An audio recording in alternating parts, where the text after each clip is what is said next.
Now, leading our bulletin this afternoon, parts of Pretoria have been hit by power outages for days.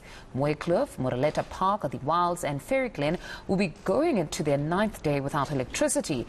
Residents were left in the dark after a substation caught fire. They say they're tired of updates and just want their power back. Our reporter Nqobile Madlala is on that story and joins us now for an update. Good afternoon, Nqobile. What's the latest on that story? Any commitment as to when exactly power will be restored? Well, Mfundo, having spoken to Mayor Randall Williams, he says that in 60% of those houses that were hard hit at this point will be getting their power shortly. But he's saying that some will see this in a Saturday afternoon, while others will see that power back on a Sunday morning. But of course, this is the long wait for the consumers that have been waiting for this. I mean, we've seen the frustration, we've seen the desperation where they've even had to go to gym facilities in order to be able to get just a warm shower. But for those that have now received electricity, not many of them are really happy with what's going on. So I'm just going to bring in a resident in this area. So you've heard what the mayor is saying. He's saying that this is going to take, time. It's going to take money to fix all the electricity issues. How are you feeling having had to experience that no power, that outage for quite some time? Well, for our area, it was the third time in a couple of years that we've had this extensive cut. For a household that runs on solar power plus generator and the whole lot, it's a lot of money out of your back pocket when it comes to fuel. For me, my main concern is that our city is falling apart. We do not want to deny the fact that we are like a Titanic that's hit an iceberg, and we have to do something. So I want to see a 3, a 5 and a 10-year turnaround strategy. I don't want to just hear we are pulling the municipality out of the red. We are looking at stuff, but it's going to cost billions. I want to see the figures, and I want to know how are we going to eat this elephant bit by bit. I don't just want to know we're going to eat the elephant. I want to know how we're going to eat it and how we're going to turn Tshwane or the old Pretoria around to become the capital of this country once again. And of course, like you're saying, it's a lot of money that you've had to spend from your back pockets. Tell us a bit about what you had to do in order to ensure that your house is running for a while. Well, we grew up over the last how many years with load shedding. So when I bought this property 7 years ago, I installed at great cost solar as well as a backup source during the day to help alleviate on the price of electricity. I've installed a generator at great cost.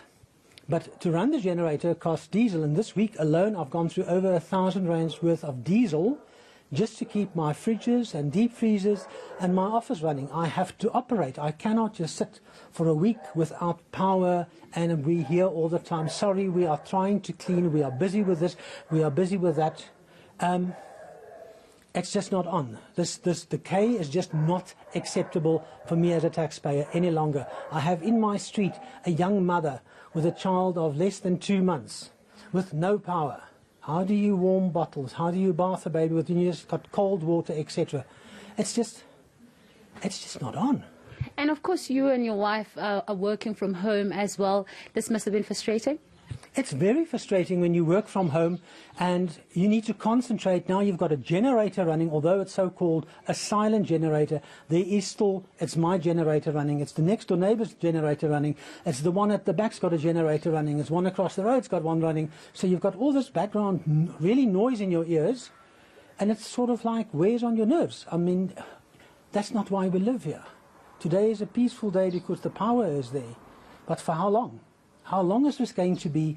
Because this is a temporary, we're going to start, yes, rebuilding only in January to get a new system up, and hopefully that will be able to alleviate the shortage of power and the tripping and the burning. But we need to have all the safety components put in. We need to make sure there's maintenance in the way maintenance should be done on these very expensive installations. So, I mean, we can't see these things burning down at random, tripping out.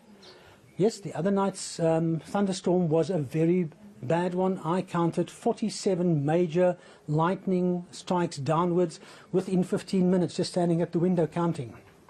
It was bad.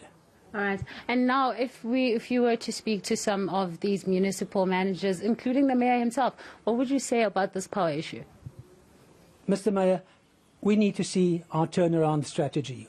Thank you for getting the power back after a week, But we want to know, how do we turn this city around? What is the bottom line? And how are we going to get this? We want to know who do not pay their accounts.